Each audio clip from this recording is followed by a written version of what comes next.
पुरुणा मानसिकता ए लोकंकर किछि लोकंकर एपर्यंत भी छाड़ीनी तेणुक जो भली जो अभावनीय घटना गुड़िक जोटी जोटी घटुची सेठी जमिति काली ब्रह्मगिरी अंचल गोटे घटना मो नजर को आसला एक घरिकिया करवा लोकों को अत्याचार करवा ये सब कथा आईन को हाथ को नबार कौन सी प्रक्रिया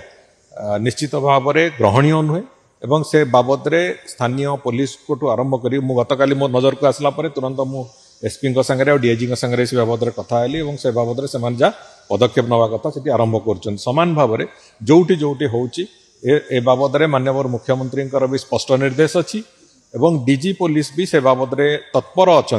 जे जो जो जगार एभली कौन घटना नजर को आसूची तुरंत से दिगरे एक्शन नियाजिबो एवं कौन लोक कौन गाँव भी जेते शक्तिशाली लोक हूँ निज प्रतिपत्ति जाहिर करने को निजर शक्ति देखा कंगारू कोर्ट भली अमानवीय कथा गुड़िक करी जदि से किसी लोकों को हैरान हरकत करवा कि आईन को हाथ को नेला भाया निष्पत्ति नेबे से निश्चित भाव में दंडनीय हेबे आम सरकार से कहापाई भी छाड़